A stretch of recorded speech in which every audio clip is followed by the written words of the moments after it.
Hallelujah, praise the Lord. सभी को जय मसीह की। आइए हम वचन में जाने से पहले एक बार सभी के लिए प्रेयर करेंगे ताकि परमेश्वर पिता हम सबको आशीष दे वचन सुनने के लिए और समझने के लिए।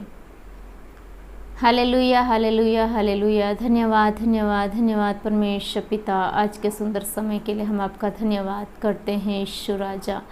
परमेश्वर पिता, इस सुंदर समय में जब हम आपके सम्मुख आते हैं परमेश्वर पिता, हमारे मनों को दिलों को खोलना ईश्वर राजा, ताकि जो वचन हम सुनने जा रहे हैं परमेश्वर पिता, जो वचन हम समझने जा रहे हैं परमेश्वर पिता, उसके द्वारा तो हमसे बात करे परमेश्वर पिता, हमसे बोले परमेश्वर पिता कि हम हमारी लाइफ में कैसे आपके कदमों पर चलने पाए परमेश्वर पिता, हम कैसे आपके उस स्वभाव को हमारे जीवन में उतार सके परमेश्वर पिता। परमेश्वर पिता, हम दुआ मांगते हैं, विशेषकर जो भाई बहन इस वचन को सुनते हैं, विशेषकर जो बीमार है, लाचार है, गरीबी में है, बेरोजगारी में है, संकट में है, बंधन में है परमेश्वर पिता, ईश्वर राजा आपके नाम से ईश्वर राजा परमेश्वर पिता, सभी लोग चंगाई पाने पाए परमेश्वर पिता, सभी लोग छुटकारा पाने पाए ईश्वर राजा। हालेलुया परमेश्वर पिता, आज के इसी वक्त परमेश्वर पिता जो इस वचन को सुनते हैं, समझते हैं परमेश्वर पिता, हर एक पर आपकी आशीष होने पाए परमेश्वर पिता। विशेषकर जो आपके ऊपर विश्वास करते हैं परमेश्वर पिता, जो मन से और दिल से परमेश्वर पिता आपको पुकारते ईश्वर राजा, उनकी सुनना परमेश्वर पिता और उनके प्रश्नों का उत्तर देना। हालेलुया, ऐसी दुआ हम मांगते परमेश्वर पिता। ईश्वर राजा, इस घड़ी हमारे दिलों को भी खोलना परमेश्वर पिता, वचन को सुनने समझने में हमारी सहायता करना। पवित्र आत्मा हमारे चारों ओर घूमे और हमारा कंट्रोल करने पाए परमेश्वर पिता, हमारा कब्जा करने पाए परमेश्वर पिता। हम सारा आदर सम्मान परमेश्वर पिता तुझे देते हैं और मांगते हैं हमारे प्रभु यीशु मसीह के नाम से, आमीन। एक बार फिर सभी को जय मसीह की। आइए हम वचन में से पढ़ेंगे गलातियों की पत्री, उसका 2 अध्याय, उसका 9वां वचन। छोटा सा वचन है, छोटा सा मैसेज है, पर बहुत ही गंभीर मैसेज है, बहुत ही मायने रखता है ये मैसेज हमारे लिए कि हम प्रभु यीशु मसीह के लिए क्या करते हैं, परमेश्वर के लिए कैसे हम इस दुनिया में खड़े हो रहे हैं। तो आइए हम पढ़ेंगे गलातियों उसका 2 अध्याय, गलातियों की पत्री उसका 2 अध्याय और उसका 9वां वचन। यहाँ पर इस प्रकार लिखा हुआ है, और जब उन्होंने उस अनुग्रह को जो मुझे मिला था जान लिया, तो याकूब और कैफा और यूहन्ना ने, जो कलीसिया के खंबे समझे जाते थे, मुझको और बरनबास को संगति का दाहिना हाथ दिया कि हम अन्य जातियों के पास जाएं और वे खतना किए हुओं के पास। हालेलुया। देखिए, बहुत ही सुंदर वचन है।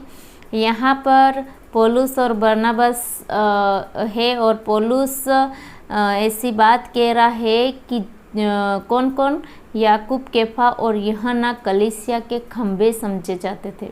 उस टाइम पीरियड जब प्रभु यीशु मसीह मुर्दों में से जिलाए गए, बहुत बार चेलों को 40 दिन तक दिखते रहे, उनको दर्शन देते रहे और उनसे बातचीत करते रहे, उनके साथ भोजन करते रहे प्रियो, और वे चेले जहाँ थे वहाँ वो पहुँच जाया करते थे, उनकी चिंता करते थे, उनकी सारी ज़रूरतों को प्रभु यीशु मसीह पूरा करते थे।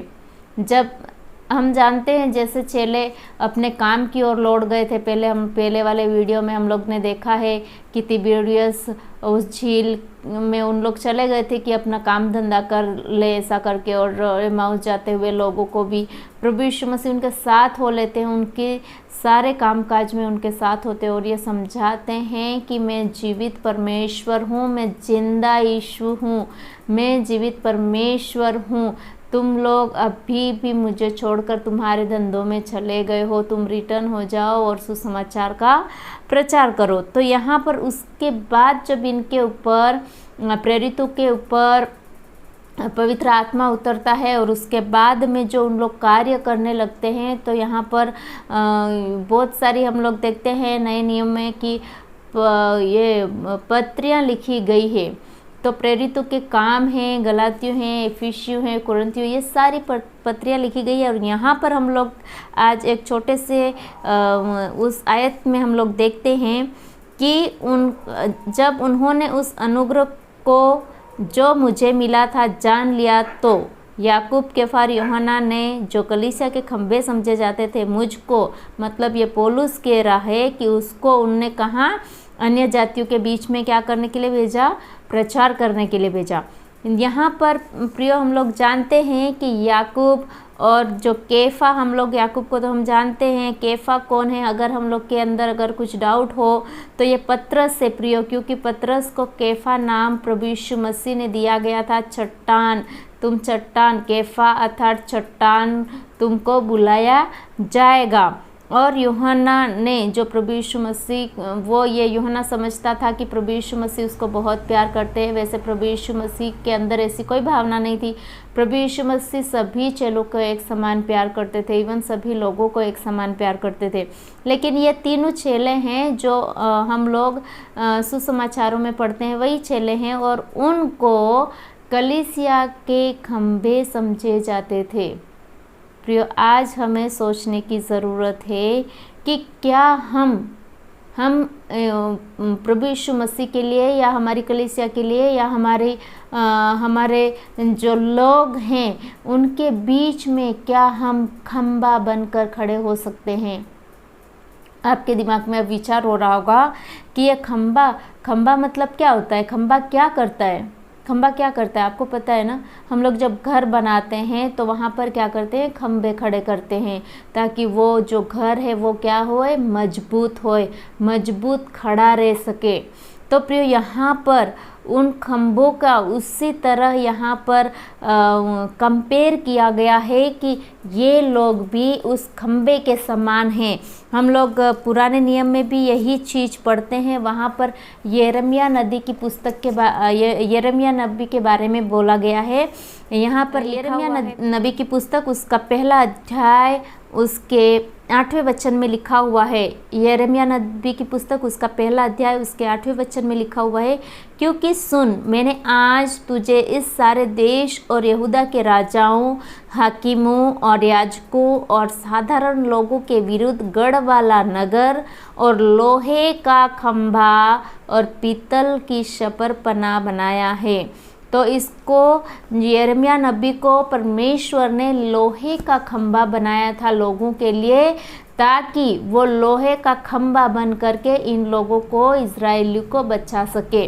तो प्रिय, यही बात हम लोग यहाँ भी सीखते हैं कि कैसे ये जो कलीसिया के खंभे हैं वो जाते हैं, जो खतना किए हुए लोग हैं या अन्य जाति कहीं पर भी वो जाते सुसमाचार का प्रचार करते हैं।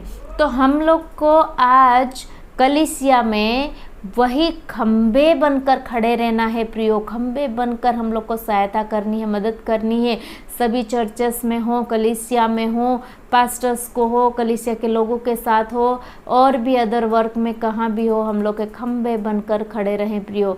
खंभा का मतलब ये नहीं है कि हम हमारी बुद्धि का, ज्ञान का, समझ का सहारा लें, या हम लोग सोचें कि हम बुद्धिमान हैं, हमको सब कुछ आता है, धन दौलत है, प्रोसेसन, इसका हम सहारा नहीं ले। खंभे का मतलब होता है कि हम उनके साथ खड़े रहें, जो हमारे लोग हैं उनको हम लोग परमेश्वर तक ले जाने में सहायता करें। एक खंभा प्रियो जो स्ट्रेट खड़ा होके, सीधा खड़ा होके वो छत तक और वो घर को खड़ा रखने में काम आता है।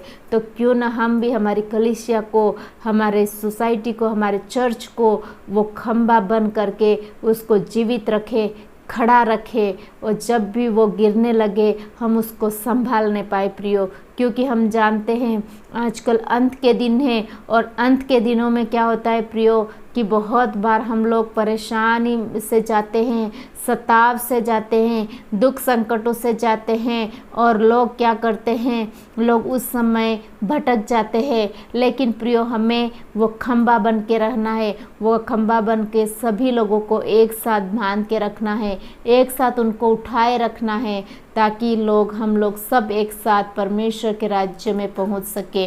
प्रियो, इस वचन के द्वारा प्रभु यीशु मसीह हम सबको आशीष दे कि हम एक खंभा बने, प्रभु यीशु मसीह के लिए एक खंभा बने। प्रियो, यह सिर्फ खंभा बनना पास्टर्स का, लीडर्स का, एल्डर्स का, अपोस्टल्स का, प्रोफेट्स का काम नहीं है, लेकिन हर एक विश्वासी एक खंभा बन करके खड़ा रह सकता है। ज़रूरी नहीं है कि हम पास्टर ही बने, हम सेवक ही बने, लेकिन हम हर एक विश्वासी का काम है कि हम एक खंभे की तरह खड़ा हो जाए, खंभे की तरफ विश्वास में मजबूत हो जाए, प्रभु यीशु में मजबूत हो जाए, पवित्र आत्मा से भरपूरी के साथ हम मजबूत हो जाए, ताकि हम कलीसिया को संभालने पाएँ, हम कलीसिया को परमेश्वर तक ले जाने पाए। प्रियो, तो प्रभु यीशु मसीह इन वचनों के द्वारा हम सबको आशीषित करे।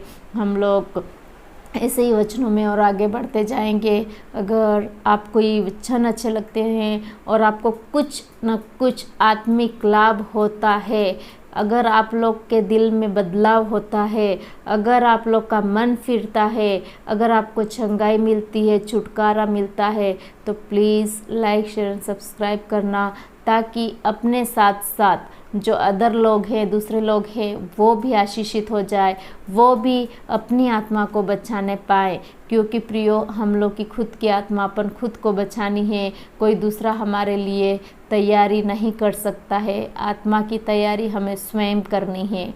तो इस वचन के द्वारा प्रभु हमें आशीष दे। God bless you.